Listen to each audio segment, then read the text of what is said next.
Hey everyone! Before we get into today's episode, I just wanted to remind you that we have a ton of extra content over on our Patreon. We do movie watch parties, special Patreon bonus episodes, and all other sorts of wacky stuff that you can access easily if you head on over to patreon.com/filmwhiskey. Hey everybody, Bob here, and I just want to tell you really quickly about Anchor.fm. We are using Anchor to host our podcast. That's where we basically build out the podcast. It's where we schedule episodes. If you have been looking into getting into podcasting, I cannot recommend Anchor.fm highly enough. We were using another one in the past that actually cost us money each month. Anchor.fm is free. You can actually build your whole podcast inside of Anchor. You can record directly to the website. You can have people record and leave messages for you there. You can even set up a wallet to start accepting donations from your listeners. Anchor.fm has everything you need to start your own podcast. So the real question is, what are you waiting for? Download the free Anchor app or go to Anchor.fm to get started today. Hey everybody, welcome into the Film and Whiskey Podcast. I'm Bob Book. I'm Brad G. And we're coming at you with another special bonus episode. Now, Film and Whiskey Nation, I'm going to level with you here. We try to be honest with our fans, Brad. This was not a planned bonus episode. This was something that came up very last minute. And it came up at the last minute because there's a few people in our whiskey drinking lives, Brad, that have not just an open invitation to come on the show, but an open invitation to send me an Instagram message and say, hey, I need to come on your show sometime in the next 10 days. And I say, absolutely. Yeah. And that person is on the other end of the line here. It's our friend Zach Johnston from Uprocks. Zach, how are you today? Hey guys, I'm doing really well. I got a glass of whiskey here and a soundtrack in my heart. There it is. Yeah, so here's the deal today. Zach is joining us because he's promoting a very special bottle that we'll be sampling in a minute here. But it's a bottle that's being released in conjunction with the Grammy Awards, an awards show that has been mentioned on this podcast exactly 0 times before, Brad. Yeah, the Grammys are a thing that happens every year. People watch it, and awards are given out. You know what? My mind is so solely focused on the Oscars this time of year that Zach was like, "Yeah, we want to talk about the Grammys," and I was like, "Was that a typo? Did you mean Oscars?" He's like, "No, man, I meant Grammys." So we're gonna talk Grammys today. This is really fun because I feel really out of my element, but we're also we're gonna break down some movie music too to try to tie it back into things. Anymore, I just assume that Taylor Swift wins all the Grammys. Yeah, she cleans up, man. Is that not true? Or I think she's at least nominated for some, right? I think she did just come out with another album this year. She broke Ticketmaster. I know that much. Exactly. And to be fair, the Grammys do award film music some little trophies. So absolutely, a little crossover there. Can't win an EGOT without the Grammys. That's what I always say. Exactly. So we'll be one half the way to EGOT. Next time I come on, we'll talk about the Tonys, and then there it is. We'll round it out with the Emmys. Zach, yeah. I am so happy that you're joining us today, and let's just jump right in here, man. So first of all, I want to talk about the fact that Uprocks is working in conjunction with the Grammys to release a special bottle, and I guess my first question is just why now? Why the Grammys? Of all the award shows that you guys could partner up with, where did this kind of partnership start? Well, it was sort of fortuitous in that my boss, Jeremiah, he's spearheading the street style walkthrough into the Grammys. So Uprocks is bringing a whole bunch of street style into the sort of walkthrough all the nominees go through. And basically he's choosing, fits for shoes and for streetwear and things like that. Lots of art, very Uprock style, because we're doing Fresh Pair, which is a show that has been spearheaded over the last year or so through Uprocks, where we bring on people like Redman, and we give him a really cool one-off pair of sneakers for just him that are handmade. That's cool. And that's just displays, and it's a cool show. So that sort of segued into us doing the style walkthrough at the Grammys. And then the sort of cherry on the top of that is we're going to be handing out a select few of these bottles to some of the nominees as well. And sort of being our presentation to the world as a brand that's doing barrel picks through that, and then there'll be some for sale also via Nashville Barrel Company, so that the average person can also try it as well, as opposed to a nominee at the Grammys. So what I hear you saying is, since we have a bottle of it, we can now refer to ourselves as Grammy nominee Bob Book and Brad G, right? That's correct. Okay, cool. Yes, exactly. You're part of the elite crew. You didn't have to wait online and try to hit it at the right moment to buy a bottle. Brad, as I always say, you and I, part of the elite.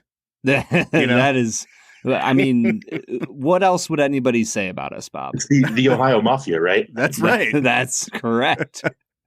All right. So you've mentioned the company that you've been working with once now, but I want to talk a little bit about Nashville Barrel Company. This is the very first product of theirs that we have ever had on our show. I've got a bottle sitting here right on my desk right now because you were so lovely to send us a bottle of it. Brad does not have any because this bottle just got to my home on Friday. And so as part of the elite, I get to drink this whiskey and comment on it, and Brad does not.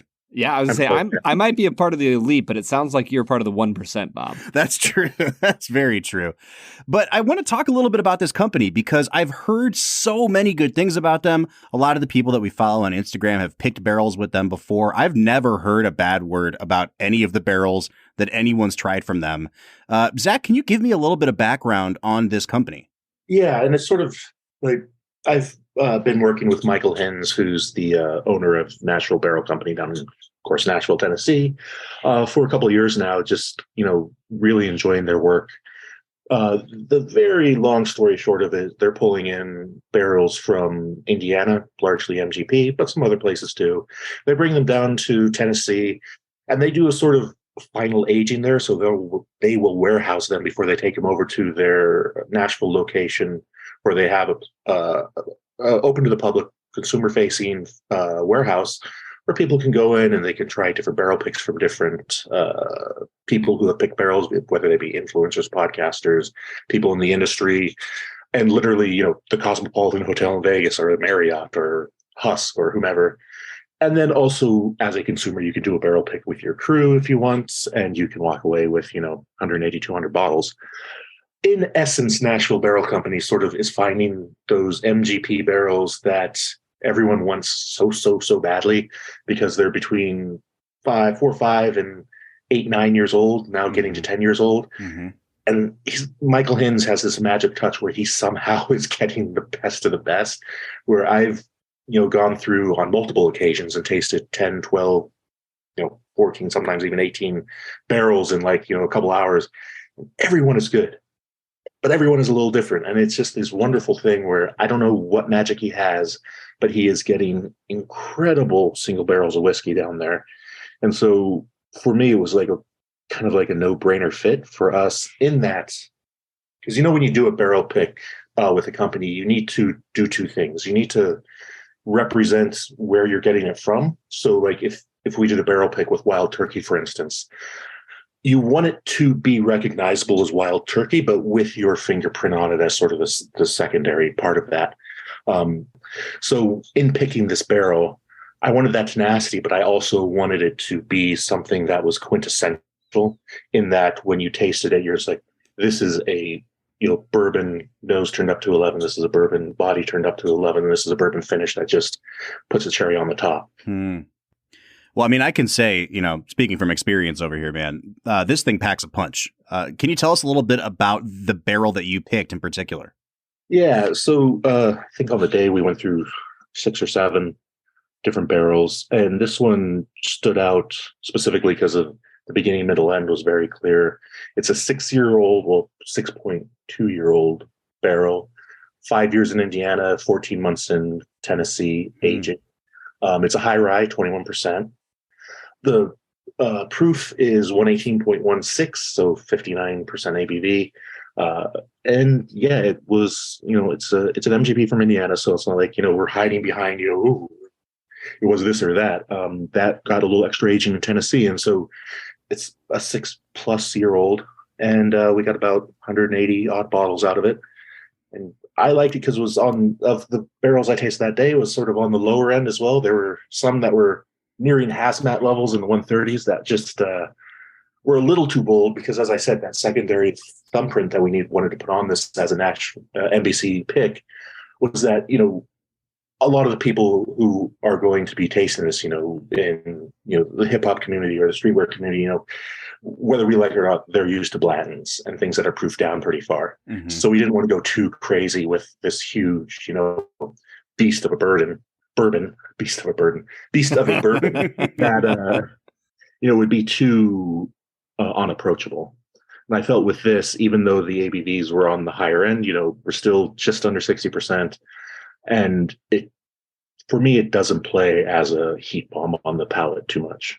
No, and I've been sitting here just nosing it for the last 5 minutes or so, and I have to say, when you kind of go around like your tasting wheel and you're looking for different things or kind of smelling for different things when you're doing your nose, this is like every single component is represented here. It's crazy how complex this nose is. There, I got red apple, and then I took another nosing, and I got peach, and I took another nosing, and I got bright cherry.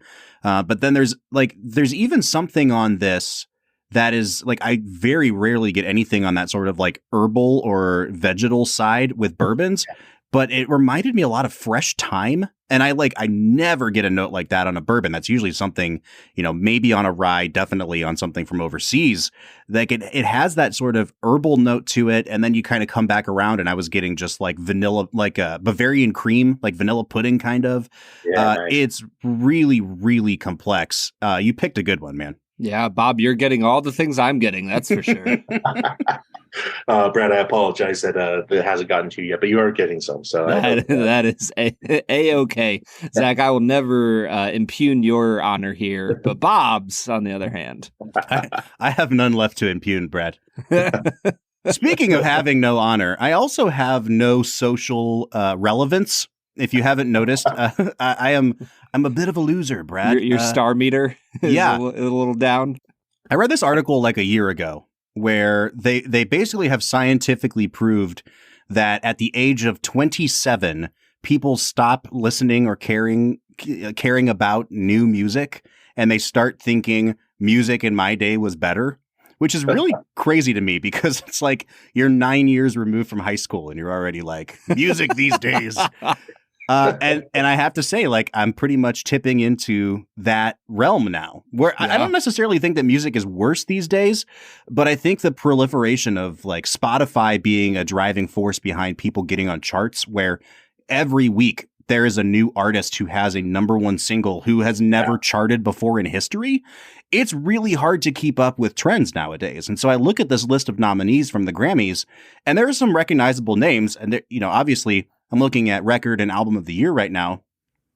Like, there's some legacy people on here. There's ABBA, I see a Bonnie Raitt song on here. Adele is showing up, obviously.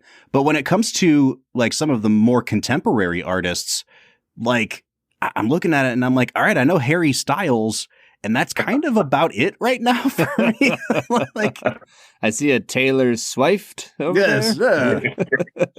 Lizo. Yeah. All right. As you guys like peruse the list of nominees, is there anybody that stands out to you, or do you feel as out of touch and old as I do? I feel 100% out of touch and old. Although one of my best friends, Matt Cowman, he introduced me to a rapper named Toby Nwigwe. Okay. And he is on the list for Best New Artist. Oh, there you go. So I just saw his name and was like, oh, I've listened to his music. Maybe I'm not so long in the tooth anymore. That's so funny. Man. I mean, it's sort of, it all depends, right? Like, listen to Jack Harlow every now and again. Mm-hmm. And like, I feel like I say, I listen to Kendrick Lamar, but he's been around kind of forever now too. I sort of tend to listen to a bit more country as well. So it's like, if I listen to like Brandy Carlisle and like, Chris Stapleton, like they're putting out new music, but it sounds old. So I don't know where that falls. Yeah. Yeah. I'm still perusing Best New Artist. I think I've heard of like 2 of these artists. Like, it's just crazy how quickly I went from feeling about like the top 40 to completely out of the loop. Like, old age has caught up with me very quickly. And I think that this episode has very abruptly gone from like, let's talk about the Grammys to Bob's existential midlife crisis. But the Grammys are a really good indicator of that for me, apparently. Brad, let's steer out of this skid of not knowing anybody at the Grammys this year. Let's talk about how this pertains to the Film and Whiskey podcast, because I thought Zach came up with just a brilliant idea. He said, we want to link it to the Grammys somehow. So what if we do a top 5 movie soundtracks or top 5 movie scores? And I am all about that. Yeah, I was going to say the thing that always will help me stick with a movie longer than anything else is the music. Like if a movie has an incredible score, I'm 100% in. I don't know about you, Zach, but that's something that's always stuck out to me. Always. And a little sort of background on me. My first 2 years of college, I was a music major. Oh, nice. And so I sort of was going down that path for a long time in my life as an adolescent and young adult. And so music has always been one of those things that keyed me into film, especially,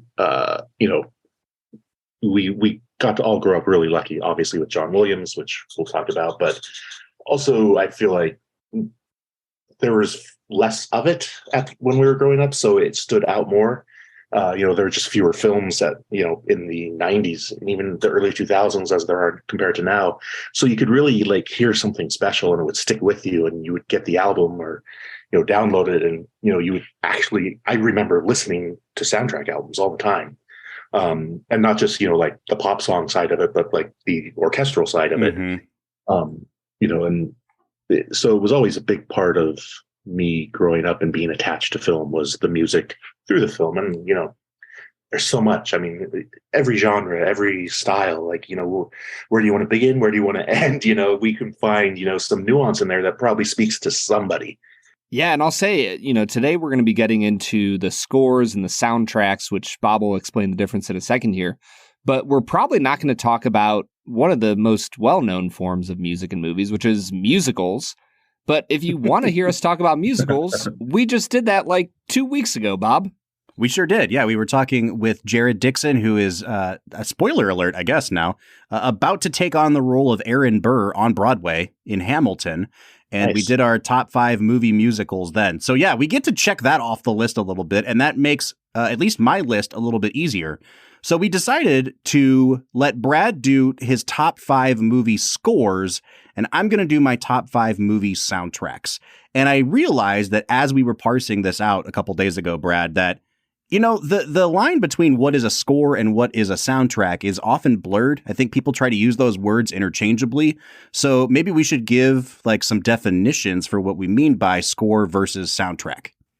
Yeah, essentially a movie score is a primarily orchestral piece of work that, moves throughout the movie. And obviously there's individual tracks to the score. But it's overall, sound music that is played by an orchestra.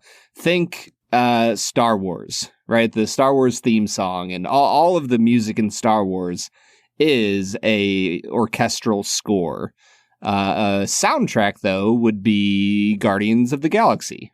Yeah. So a soundtrack, generally speaking, is recorded music that is then used in a movie. It's some music that came from outside the movie, or it could be the original songs that they write for the movie. So, one of the great soundtracks that it's not on my list, but we should talk about is Top Gun, right? And I read a lot of articles this year about how the one thing Top Gun Maverick was lacking that Top Gun had was a really great soundtrack.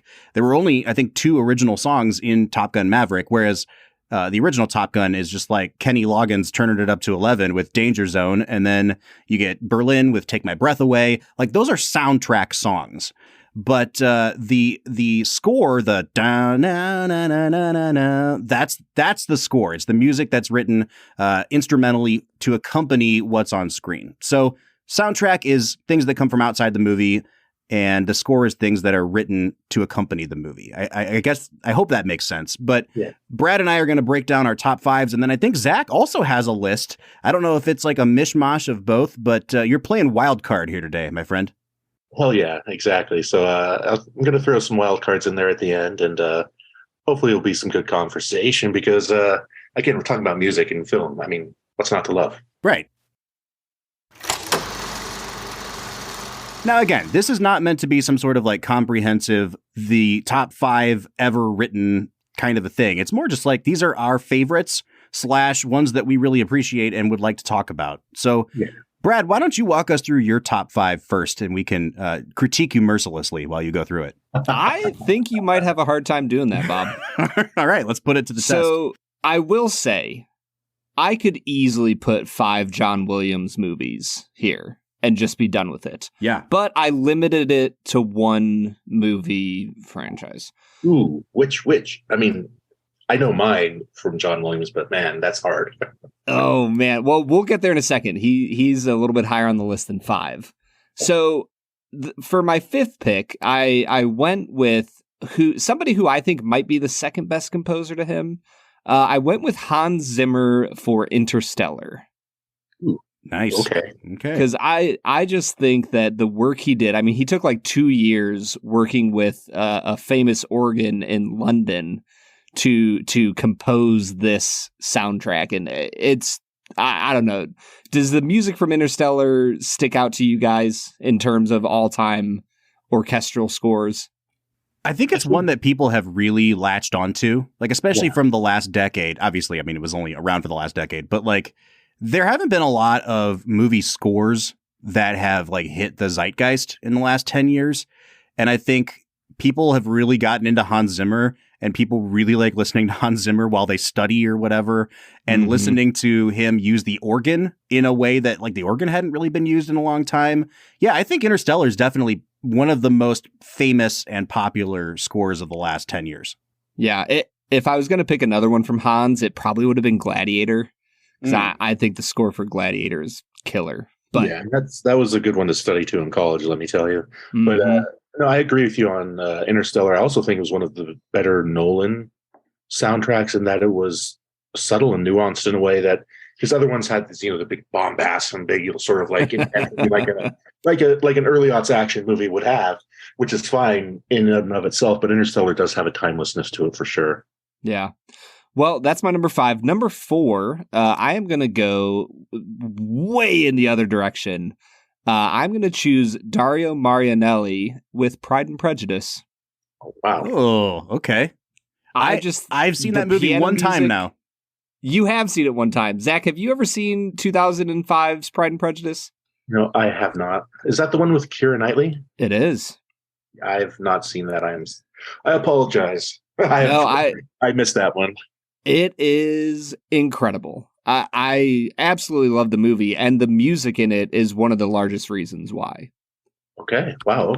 That's a hell of an endorsement. Yeah.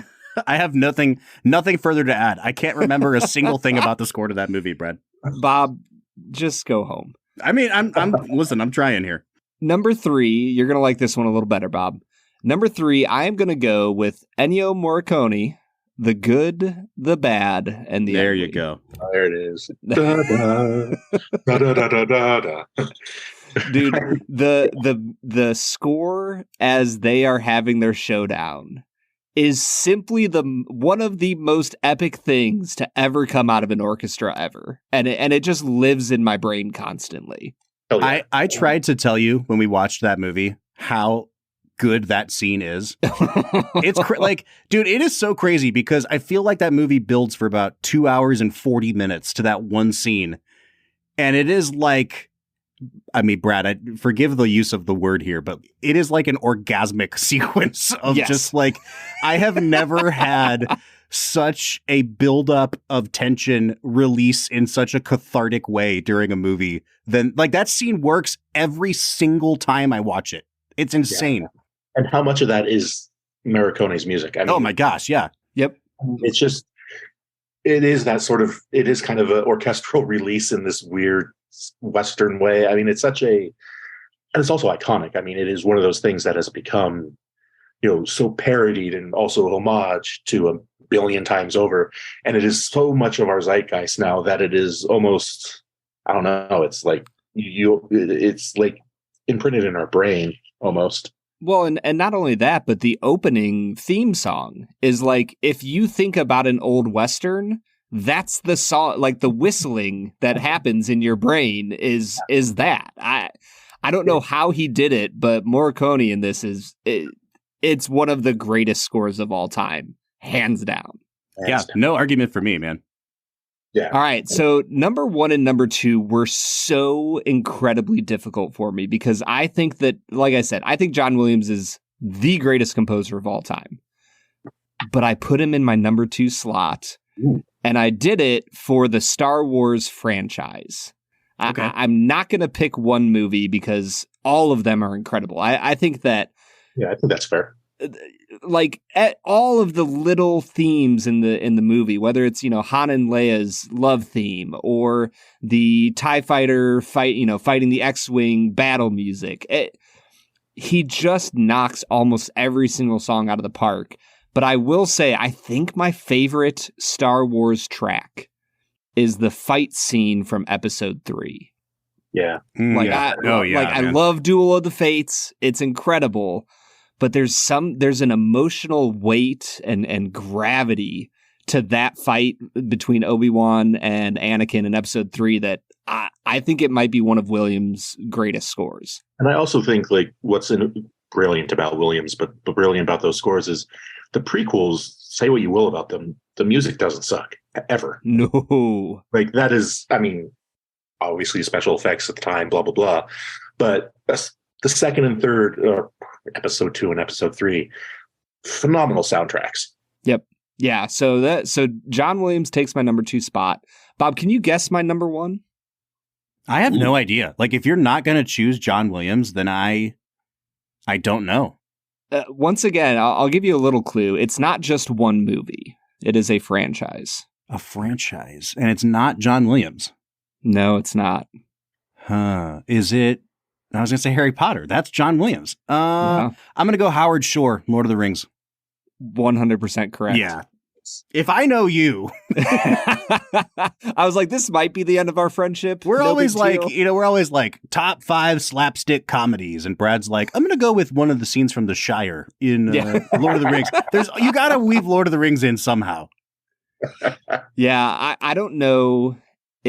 Honestly, I think that you bringing up Harry Potter, I think that Harry Potter is one of the greatest integrations of music and world building, but I think that Howard Shore is the best. Like you literally cannot read Lord of the Rings, think about Lord of the Rings, like you can't do anything but think about the music. And I think that Shore did the best job of any director ever of creating a world through sound. And so for me, Lord of the Rings is easily my favorite movie score. Nice. Yeah, I mean, again, it became so indelible through the early aughts. I mean, that was another one where you put that on when you go for a run. You put that on if you need to get some work done. You put that on when you need to chill. Like, it just becomes part of your life. Yeah. Yeah, man. I have no arguments. That's a good top 5 list, Brad. Thanks, man. I appreciate it. I will open the door for you to critique me now because I'm doing top 5 movie soundtracks. And Zach, you kind of alluded to this a little bit. I really do miss the days, first of all, where we would like go to the store and buy physical media. But I have a very vivid memory of being at like Kmart, which dates me, and looking through the CD racks. And there was the Forrest Gump soundtrack, which sold millions of copies. Like it was like a multi-platinum album. Yeah. And because it was so many songs, it was a 2 CD soundtrack. And so it came in that like extra thick CD case. Thick with 2 CDs. Before they learned to like build a case that you could stack CDs, they had like 2 separate cases that were bound together. Man, I just have such vivid memories of like buying movie soundtracks because it was like somebody making a mixtape for you of all the best songs from this era that went into this 2.5 hour movie. I just kind of missed the days of the movie soundtrack. I mean, we just talked about it a few weeks ago. Oh, Brother, Where Art Thou? Yeah, exactly. Like the soundtrack for that is incredible.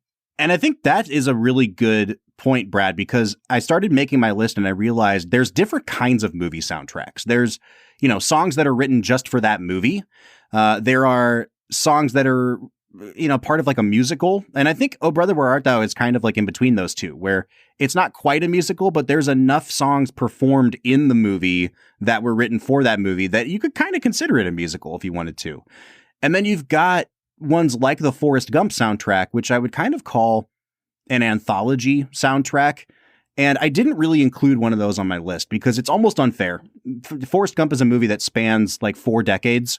And they're just like, hey, remember this song from the 1950s? Hey, remember the 60s, CCR in Vietnam? And like, it's just, it's almost cheating to include 45 songs in a soundtrack. Because then it's like, well, of course I'm going to put Forrest Gump in there. And then there's also movies that I think do kind of what Forrest Gump did, but they pick, 30 songs that encapsulate one specific time instead of spanning 50 years or whatever. And I've got a couple of those on here. And actually that takes me to my number 5 and my number 4. Number 5, I'm going to go with the soundtrack to a movie that Brad did not care for that much and that I love very dearly. And that is the movie Almost Famous. I think that Cameron Crowe's a musical genius. Like, he worked for Rolling Stone and everything else. Like, he knows his deep Led Zeppelin cuts. And I really love some of the cuts that he puts on this soundtrack. To play the movie off with Tangerine is such a brilliant, brilliant touch. I love the soundtrack to Almost Famous. Almost Famous. Almost a good movie. The whole reason everybody loves Tiny Dancer now is because of that movie, man, and because of that cut. I mean, that record, Needle Drop. Yeah, 100%. All right. Okay, so it sounds like no pushback yet. I'm going to plow ahead here. Number 4, I'm going to go with the soundtrack to George Lucas's American Graffiti, which is another movie that I just watched again. I mean, I've seen that movie 10 times, but I threw it on over the summer again to remind myself of like, what does a George Lucas movie that isn't Star Wars like? And I was just so impressed with how kind of like loose and shaggy. It reminded me so much of a recent movie by Paul Thomas Anderson called Licorice Pizza, which I loved. And I think that's such a great double pairing between those two movies. And the soundtrack, that 1950s soundtrack from American Graffiti, is just like banger after banger. I absolutely love that movie and that soundtrack. Yeah, I mean, I've not seen the movie that many times, maybe twice, 3 times. But I've actually listened to the soundtrack way more than I've seen the film. Because at the time, again, I had it on vinyl in the 80s, 90s. And because I had it on vinyl, you could put it on. And it's like you said, every track is something It's like having an oldie station on without the commercials. Yeah. Which back then, you couldn't get radio without commercials. So it was sort of like 2 birds, 1 stone. Brad, any comment on American Graffiti? I watched American Graffiti when I was like 14 or 15. And I remember being confused but enjoying it. If that tells you anything about 15-year-old Brad's cinema taste. It's a lot of movie. Like, it's just a lot. Yeah. And so but honestly, the soundtrack doesn't stick out to me. I don't remember it super well, but it is something I've wanted to return to sometimes. So this is just a good reminder that I need to get back on the American Graffiti train. All right, number 3 is like peak 90s for me. And when I say that, it's because in the 90s, we did this thing with movie soundtracks where it was like, we're not going to have anybody sing in the movie, but we're going to outsource the songs to like the top 12 current artists in the world right now. And they're all going to write a song and we're going to put it on the soundtrack. And whether it's in the movie or not, no one cares. Go buy the soundtrack. And, I thought about doing Batman Forever just so I could get Kiss from a Rose by Seal. But the rest of the soundtrack kind of sucks. So I went with one that I listen to this day, and that is the soundtrack to 1996's Space Jam, which is truly and honestly banger after banger after banger. And some of the bangers are more problematic than they used to be. So we're not going to talk about I Believe I Can Fly, but you've got Basketball Jones with Chris Rock for some reason showing up. You've got the title song, Welcome to the Space Jam. Like, there's just so many great tracks on that soundtrack. It never fails to pump me up, man. Salt and Pepper, Biz Markie. Yeah. I mean, this is just, it's the greatest, man. And I still get Seal because he's doing a remake of Fly Like an Eagle on there. I don't think I knew that. Wow. Yeah, I mean, that's another one I haven't thought about in a long time, but that used to be a banger. Yeah. All right. Number 2, Brad, it's one that I like. My number 2 and number 1 are very obvious, but they're also undeniable. And this is the kind of soundtrack that, again, took over the world in the 1990s, but it's because it was entirely new music written for a Disney musical. And that is 1994's The Lion King, a soundtrack that owned my life for 8-9 years there. And the great thing about the Lion King soundtrack is that you have the performances that you hear in the movie. You know, you've got Nathan Lane and whoever played Pumbaa singing Hakuna Matata. And then you've got all the Elton John versions where it's just Elton John singing those songs. And then they also have like 4 or 5 tracks of the Hans Zimmer score in the original motion picture soundtrack. Like, it is just everything you could possibly want musically out of The Lion King is on that CD. Yeah, and it's short, isn't it? Like, it's the movie was short, so the soundtrack wasn't that long, was it? Yeah, I'm pretty sure like the soundtrack with all those additional tracks is like as long as the movie. Right. You know what I mean? It's like an hour and 20. You're in, you're out, but you hear 5 versions of Hakuna Matata, and that, what more can you ask for? I actually have a vivid memory of seeing the trailer for The Lion King, like I can't remember which movie I was even seeing, but it was one with where Elton John's like just comes in with that like amazing song, and like you see all the animals going towards the sunshine. It was almost like a teaser, and just being like, wow, back in the day, it was like, oh my God, Elton John's doing a Disney movie song, and it was like amazing, and so you had to go see it just for that.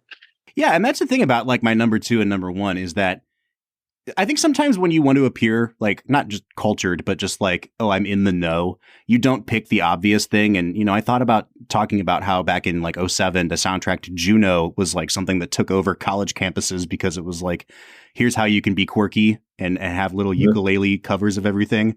And that in itself became its own fad that everyone hates now. But like, I thought about a movie like The Lion King and I'm like, am I really going to put the soundtrack to Juno of all things on my list over the freaking Lion King? Like, it's just, there's a reason that 10 million people probably bought that album. And it's because it's absolutely fantastic and there's no denying it. And I think the prime example of that is my number 1.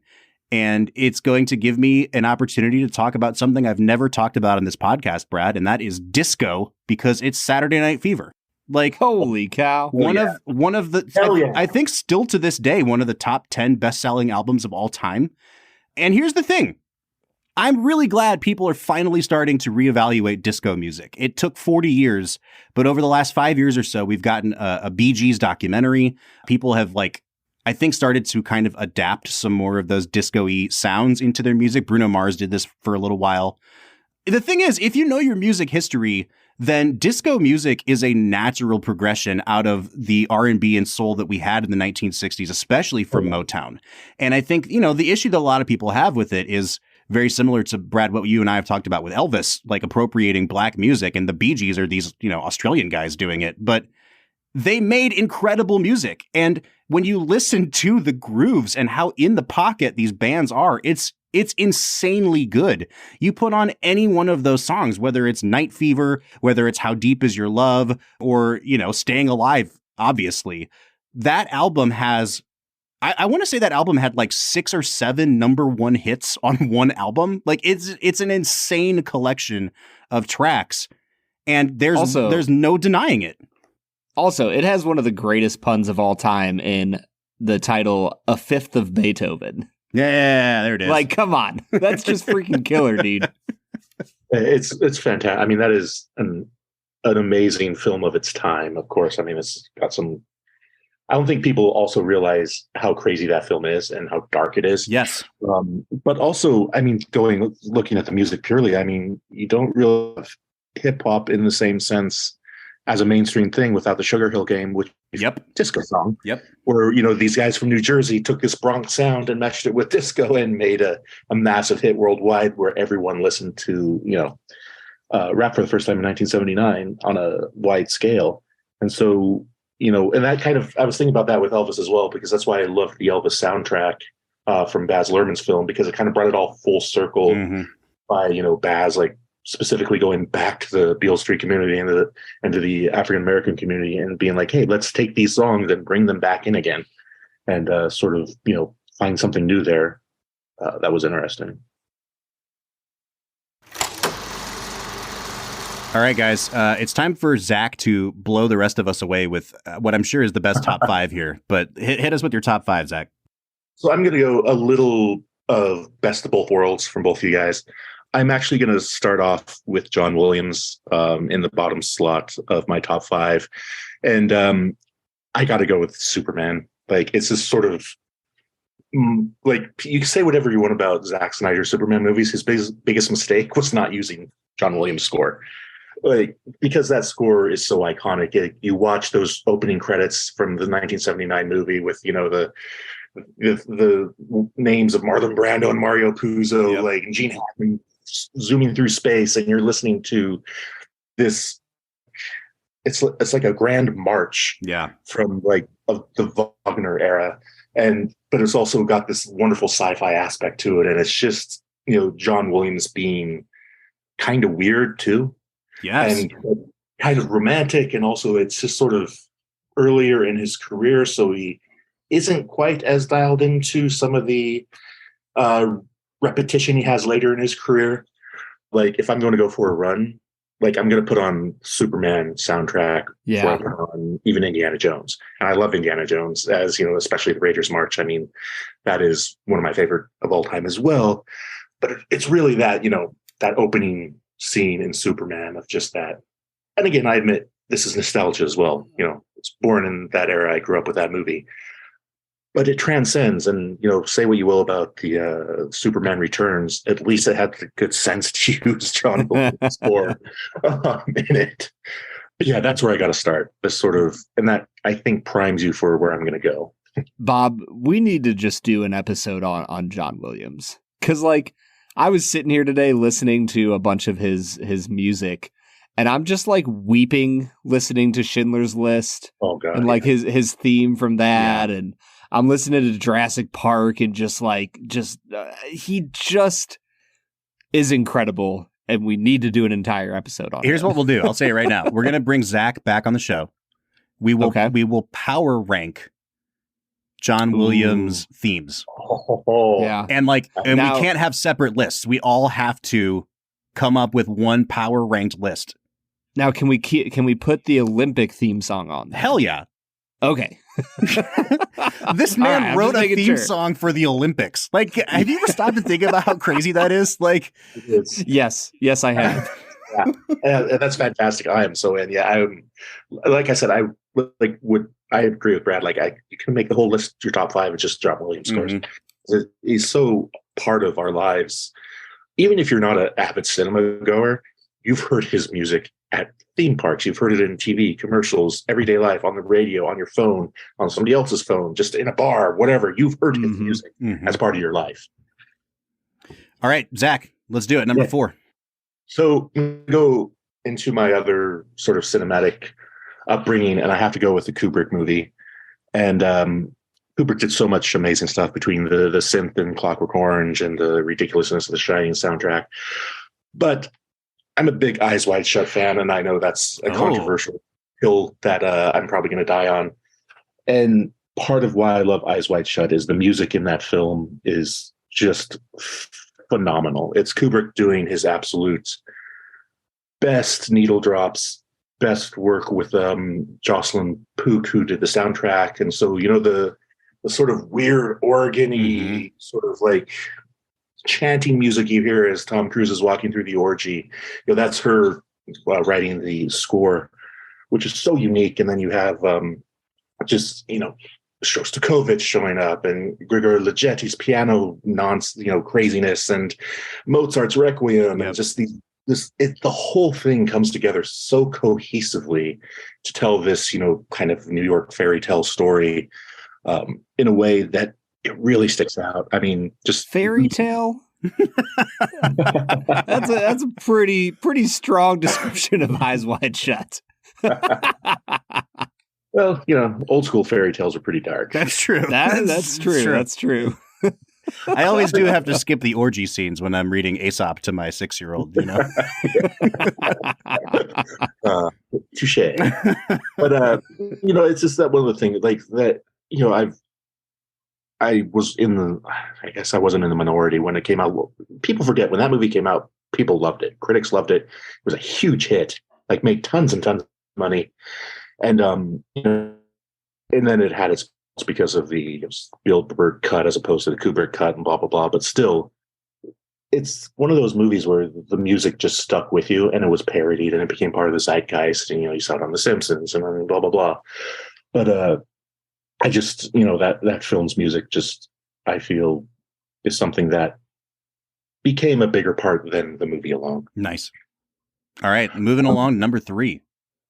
Yeah, and this is sort of, I don't know, I kind of feel like I can go really esoteric here, but I'm a big fan of Rainier Fassbinder, who is a very, I don't want to say avant-garde, but very eclectic. Yeah. eclectic filmmaker. He was the sort of person, he made 70 films in 30 years or 20 years or something. He'd make 2 or 3 films a year. He just had this machine going in Berlin and in Germany that was just boom, boom, boom. He could make films back to back to back to back to back. And very utilitarian, very socialist-minded, anarchic.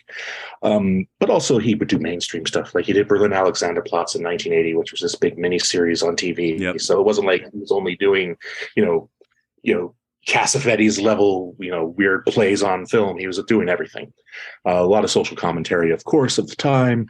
But one of the films that I've sort of love is actually a TV movie. It's called Baal, B-A-L, and it's Fassbinder doing Bertolt Brecht, and the composer of the soundtrack is Volker Schlorendorf, and it's this sort of music. Just type in Baal 1970 soundtrack when you go on YouTube, everybody, and press play, and you'll see where Tarantino got all of his inspiration for his early films, like Reservoir Dogs and Pulp Fiction, because it is that funky 1970 thing where, there's kind of this dude who smoked too much cigarettes, kind of singing Klemper jazz music over funky 70s stuff. And it's just one of those things where it's, you feel the value of Fassbinder and his, machinery of filmmaking come through in the film nerds who started making films based on the 70s. I can just see all of the analytics department at YouTube being why are all these people searching for Baal 1970s soundtrack all of a sudden? Yeah, where'd this come from? Right. But it also in general, because Rainier Fassbinder made so many films that, some of them were, again, very esoteric. Some of them were, some of them were mainstream. So, just look Rainier Fassbinder in general. It's sort of this slot is more for him than any specific soundtrack. Just look up Rainier Fassbinder and watch his movies. Zach, I know literally nothing about Rainier Fassbinder besides what you have just told us.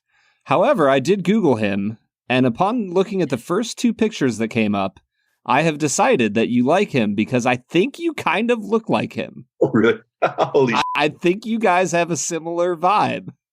Interesting. Yeah, I definitely had my moments where I was yeah, I know what you mean. Especially, I lived in Berlin for 14 years, so there's a connection there as well.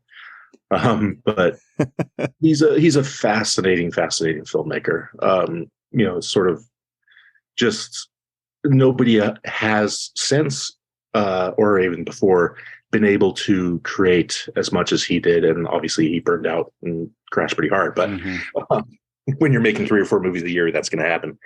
But it's just fascinating stuff, so indicative of time and era, but also completely universal in its themes and messages. Yeah, I don't think people understand what all goes into making a movie. I always encourage people to watch the entirety of the credits for Lord of the Rings. Right. And just think about how many names are on that list to make those movies. Yeah. But the idea of making 3 to 4 movies a year is just mind-boggling to me. That is insane. Yeah, he had a hell of a crew and he had hell of a drive, but it's that's again, you just got to go and dig in and sort of find, because he made so much, you will find a groove where you're kind of okay, I get this guy now.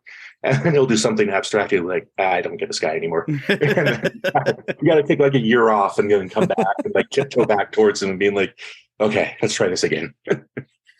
All right, we've got 2 more from Zach. Let's hear your top 2.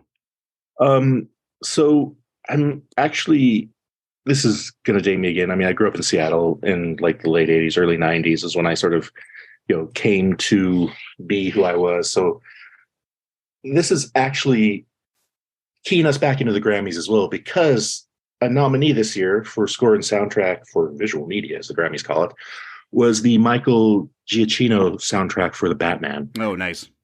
And the reason I love that soundtrack is because it's all based on a Nirvana song that drives the score, which is a throwback to especially 70s and 80s movies where, you'd watch like Officer and Gentleman. And the score is basically just teasing you, Joe Cocker and Linda Ronstadt at the end, Up Where We Belong. Mm-hmm. But, and that's the same thing that Michael Giacchino did with Something in the Way, obviously coming in early in the film, but then teasing out the soundtrack the whole way through, which is an old concept that you don't see as much anymore. Like, you don't really see like even if you look at a musical like A Star Is Born, like Shallow isn't the soundtrack that's teased out throughout that film. Right. It's just a song in the film. And I just not like the Batman's my favorite movie or anything, but I really, really enjoyed that soundtrack because they used Nirvana in a way that just hit me in the feels. I love that. Yeah. And Brad, we haven't talked about the Batman at all yet, but it's nice to see Giacchino getting some love here. He's just like, I think he might be the best working composer today. Everything from, the Pixar, when he did Up, that theme from Up that everyone always quotes is, it's just brilliant stuff, man. Yes. And it's sort of like, how could he not win a Grammy for that? And just his work in general. Listen to the Ratatouille soundtrack. Yeah, listen exactly. Listen to Coco, man. Like, listen to Coco and try not to cry. And that's him. Yep. I was say Bob has a great story about crying during Coco, but we'll get to that another day. Yeah. Don't we all? Yeah. Right. All right. But, you've got one more left, man. We've been teasing it for a while here. So hit us with your number one. And, it's sort of, I don't know, man. There's so many I wanted to do. Like, I was going to put Ennio at the top, but, it was sort of like, that's, Brad did that way too well. So I'm actually going to go kind of postmodern with a PTA movie called There Will Be Blood and Johnny Greenwood. Nice. And that's, again, P.T. Anderson, Paul Thomas Anderson has always had an eclectic sense with soundtracks, whether, it's Punch Drunk with that, the sort of like giving you a heart attack while you watch the movie. We mentioned Licorice Pizza and the needle drops in that are phenomenal.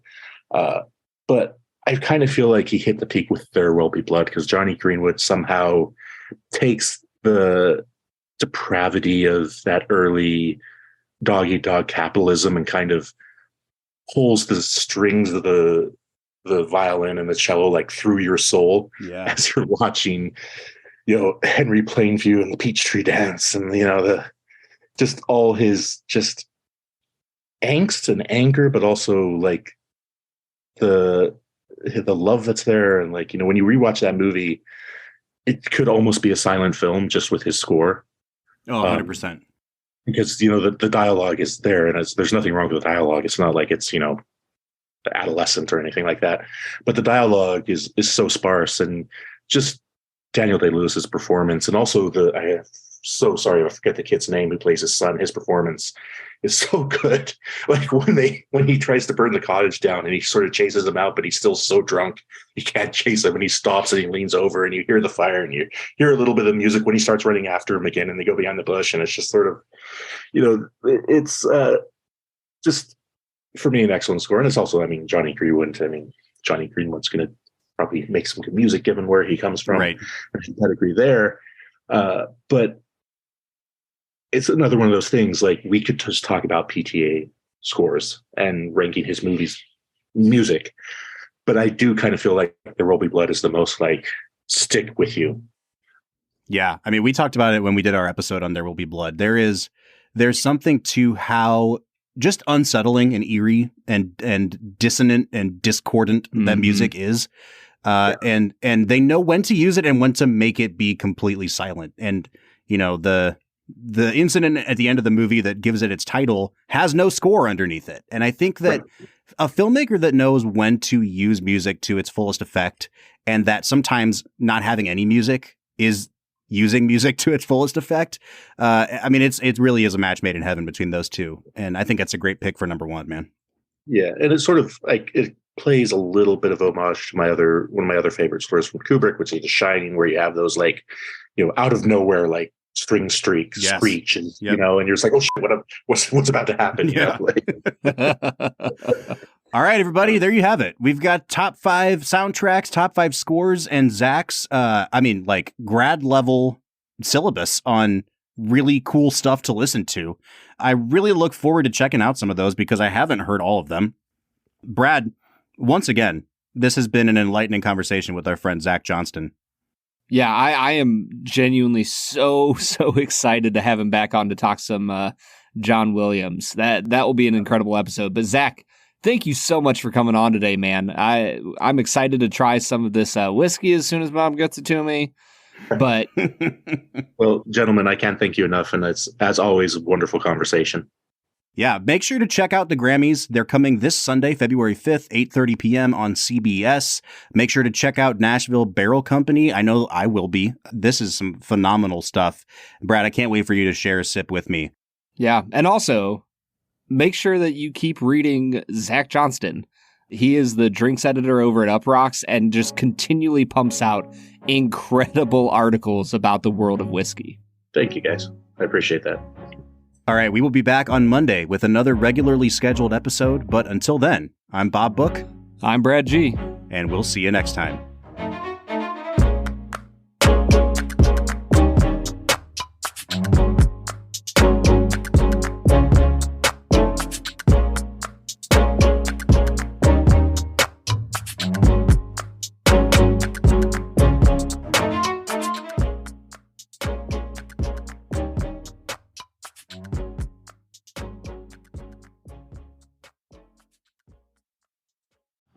Hey there, you cake eaters, it's me, George B. Stacker, back again to delight your ears with a 60-second whiskey appraisal. Today's episode is brought to you by Doc Swinson's. The legendary blending wizards over there have created for us an incredible new addition to their exploratory cask series, the French Toasted. This delicious pour is a straight bourbon whiskey finished in French oak casks, and my oh my is it the bee's knees. The nose is a bombastic balance of butter and pecans, with vanilla and oak on the side. On the palate, you've got some incredible caramel mixing with notes of orange creamsicle, rich cheesecake, and black pepper. To finish things off, we've got a nice Kentucky hug to go along with a punch of pepper and oak. There is some long-lasting flavor here, folks, and I'll be darned if Doc Swinson's didn't knock this one out of the park. It's that good, folks. Head on over to your local speakeasy or go to docswhiskey.com in order to partake in the hottest juice in town. Until next time, this is George B. Stacker, signing off.